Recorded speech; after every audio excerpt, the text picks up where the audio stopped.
Hi, this is Chris Bennett, and I'm here with the lucky 13th edition of AC&I for Adapt, Create, Innovate, a weekly interview series that is sponsored by TIL. And I have the pleasure this week of being able to interview Femi Adelakun, who's the co-founder of City78 and all-around artificial intelligence and urban planning guru. Femi, before we start, I want to send a shout out to the healthcare workers, the line workers, and the others who are doing their thing so we can shelter in place and do our part to try to move things forward in this COVID-19 economy. So thanks to them for that. And welcome. I know that you're a person with tremendous energy and schedule, so let me just get right to it. In a soundbite, could you introduce yourself and tell us what you and City78 are all about? Yeah, by all means. So I always like to start this way. At my core, I'm an urbanist, which is someone that is just passionately interested in cities. And I've been interested in cities from day one, from growing up, just in terms of how cities work and how, the functioning of cities directly impacts the socio-economic outcomes of, city residents and city visitors.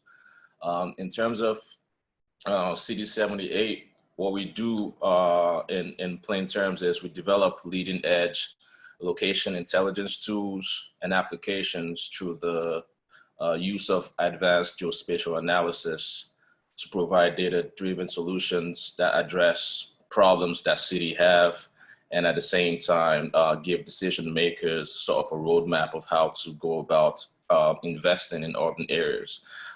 In more plain terms, what that means is we analyze cities, figure out the problems that cities have, and develop tools that match those problems and give people that are in position, or people that manage cities, those tools to use so that they can face those problems in a proactive rather than a reactive kind of way. Because what happens is when you're facing city problems and you're reacting to them, most times it's too late, and a lot of socioeconomic damage would already have occurred. So our approach is more proactive than reactive, and based on data analysis and a lot of data-based solution recommendations. Well, thank you for that. That's a great segue into a little bit deeper question. And let me just offer one complimentary remark. Having worked for about 10 years in government, in the infrastructure, the information communications technology area, definitely sensitive to the type of value what you're doing can add from a planning perspective, where you can deploy an infrastructure that avoids a lot of urban issues rather than having to try to react to them. The one analogy that I've seen often used is getting government to adapt is like turning a battleship, to use a naval analogy. It doesn't happen quickly, and it can take a while to actually get it turned around. So what you mentioned is much appreciated. And that kind of leads us into the deeper purpose for City78 and for what you're doing. Your soundbite opened the door for us. Take us through that door and talk a little bit more about the purpose. Yeah, by all means. So our approach is founded on two key elements that we try to ingrain in our work, and that is quality of life and economic growth and development. So everything we do is sort of anchored on how do we make city living better for all the cities, and that of course directly connects to the economics. You would not be able to survive in a city if you're homeless, for instance, or if you don't have access to jobs. At the same time, if you do have access to jobs and you have a home and you're not safe, or you're constantly under threat of harm, that plays a part in your mental state. Or if you're not able to have the physical activity that your body needs, that leads to a whole range of other illnesses. So it's the sort of this revolving door that connects everything that concerns physical well-being and quality of life. You know, the WHO, and I'll try to remember this, they define health as not just the absence of disease, but the general well-being of the human being, and that connects directly to quality of life. That connects directly to economic growth, and even more so, why it's more it's an urban approach we have in terms of urban analysis, in terms of city structuring, is because you might not know this, but as human beings, we spend 90% of our lifetime in buildings, period. So if you really want to change health outcomes or economic outcomes or general well-being, the building and how the placement of buildings and the structuring of buildings in a system of a city is very important in that process. Well, that was a turn on the light bulb moment. Not only the 90% factor, but also because what you're doing now seems to touch directly a lot of the topics and developments in the world, whether it's COVID-19 and the resulting economic recession, whether it's the social unrest that we're seeing with Black Lives Matter and trying to achieve lawful equality. So it sounds like City 78 may be one of the better kept secrets that many cities and other areas that have towns and should be aware and trying to understand how to deploy and use what you're doing. So let me build on that for a second. There's got to be a backstory to this. I mean, was there some outrageously creative moment that led to City 78, or is it a bit more organic than that? Well, I'll say it's probably a series of outrageously creative moments, each feeding off each other. But I will say the major sort of starter or the light bulb was when I was back in grad school for my master's degree, and I got introduced to GIS.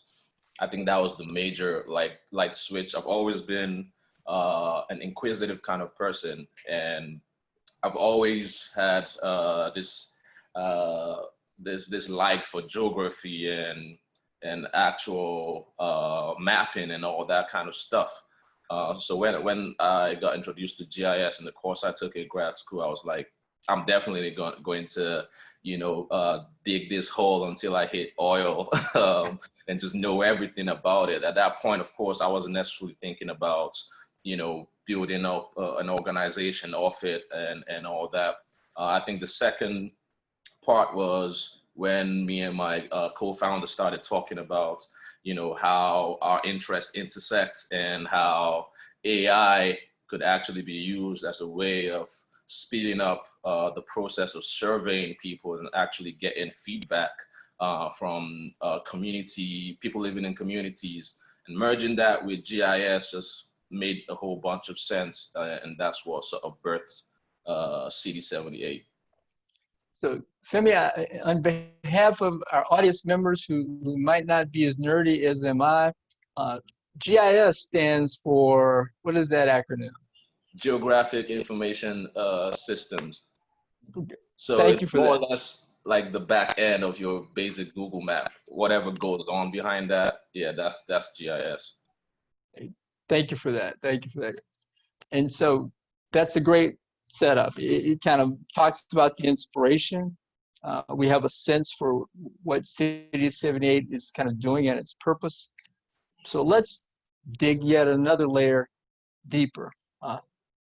Who are you as a person? And what is City 78 all about? With a little bit deeper level, we'll share.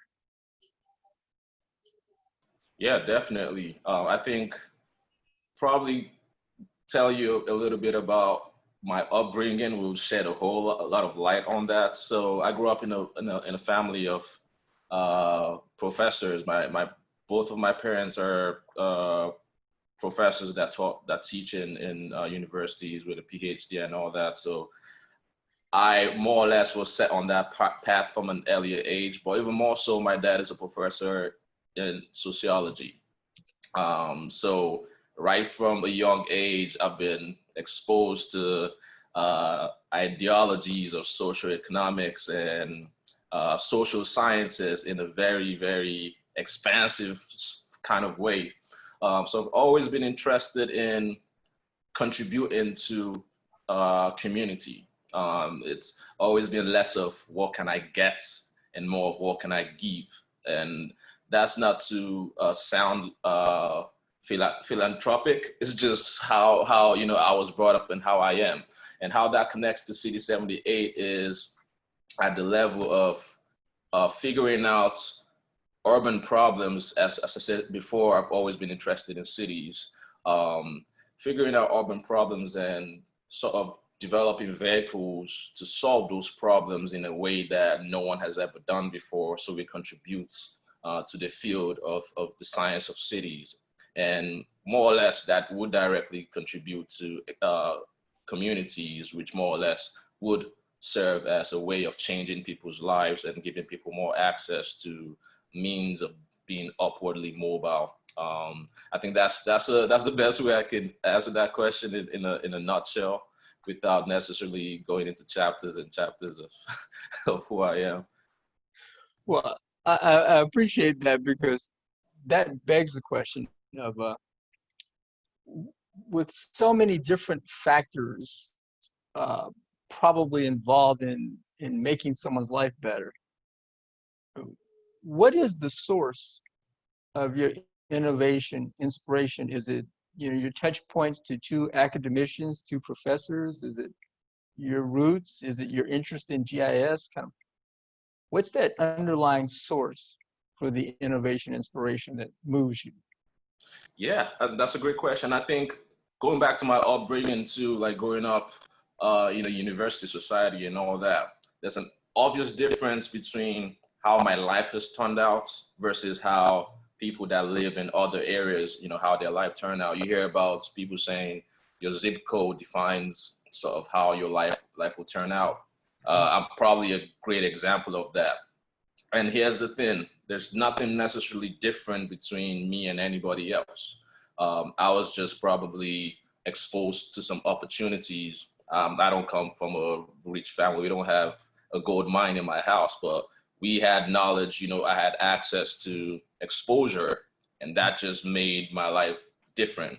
But the idea is that if everybody else can actually have that same exposure, then you will be able to, have the vehicle or go on a journey to actually be a better person, or to achieve more, or to actually be able to afford a better life. Well, Femi, I've got to thank you for that, with a couple of touch points. One is that a lot of that involves what we're doing with TIL, our social impact startup, to make it easier and less costly for underserved and marginalized creative entrepreneurs to protect and to monetize their innovation. But the other touch point is I was the first generation person to go to college and get a degree in our extended family. And one of the key drivers to that was a door-to-door salesman who was selling Encyclopedia Britannica, came to our door, and my mom bought them from him, and she paid him like $5 a month for 60 months. And for me, reading those was just like candy. And it opened my eyes to the possibilities of going to college and going beyond what our economic situation would do and what the folks in our family had considered. So that exposure you mentioned is essential. And the funny part is I think a lot of folks who haven't relied on something like that don't get it. They don't understand, and you've put it into very eloquent terms. So thank you for that.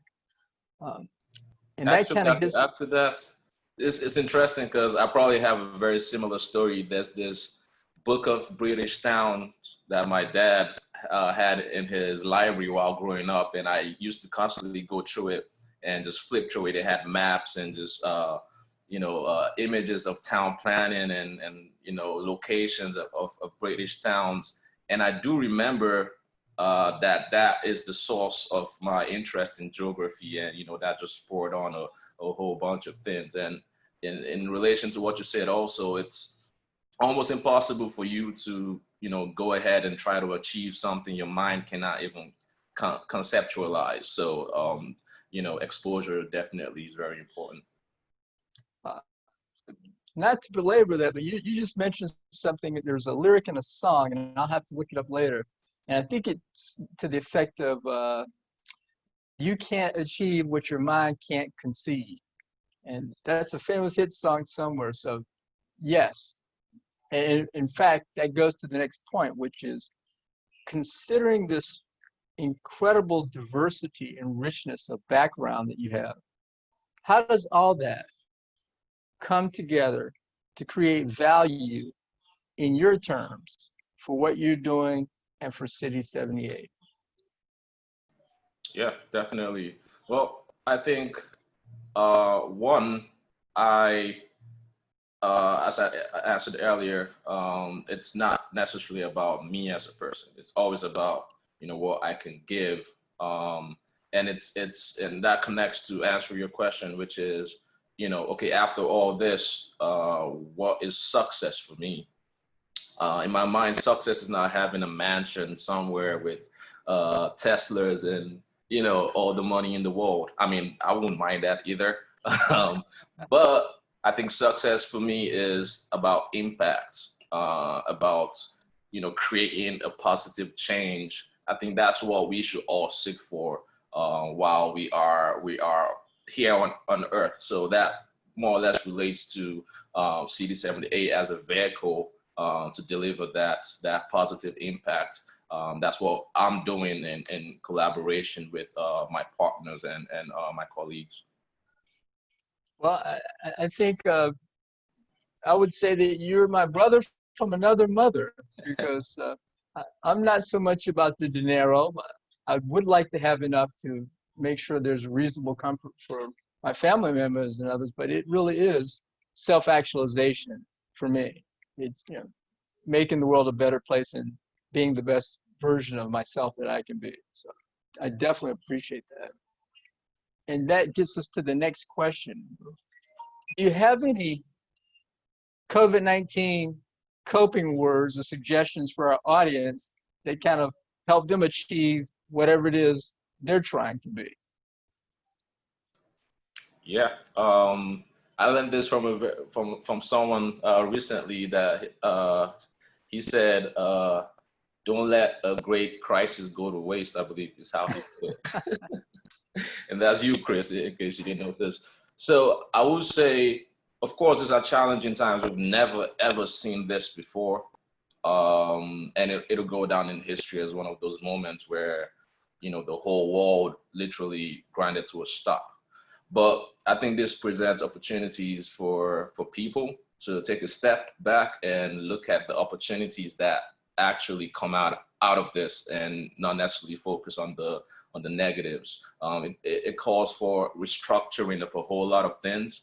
So while some businesses might die, guess what? A whole bunch of businesses will spring up. So it's not necessarily a time to fold hands and of course, stay home if your jurisdiction calls for that. But this is a time to put in more work and try to structure new outcomes and new ways of life, especially for young millennials and young people, trying to be upwardly mobile and achieve something.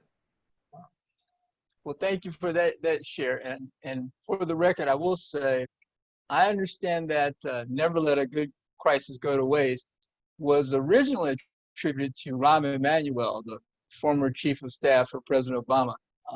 But still, seems like a great line that's inspirational to me. Definitely. So what's next for you in City78 then with those great COVID-19 coping suggestions you share. What's next for you? Yeah, we are currently developing a roadmap and a set of plans and tools to ensure that cities are economically resilient. Regardless of the events, it could be a pandemic, it could be a second wave, or it could be whatever else. But being able to be proactive and have a plan in place that ensures that regardless of what happens, business processes will still continue, and people's livelihood will not be sort of ripped away from them. So that's what we are currently working on, and it takes a lot of collaboration from different partners from different sectors, but we are on the road to actually make that a reality. So I'm really excited about that. Well, thank you for that share. And as we bring the interview to a close, let me ask that open door question of any parting words that you'd like to share with the audience. This might sound cliche, but I would say be the change you want to see in the world. Okay. Now that's a concise capstone to what I think was an exciting and fascinating interview. Femi, I want to wish you and the entire City78 team the best for continued success. Really appreciate you engaging to share your journey of adapting, creating, and innovating in the COVID-19 economy. And I would say have an outstanding day and keep moving forward with what you're doing. Thank you so much, Chris. I'm glad, you brought me on this platform to share, and wishing you all the best also. Take care. All right. Good fortune.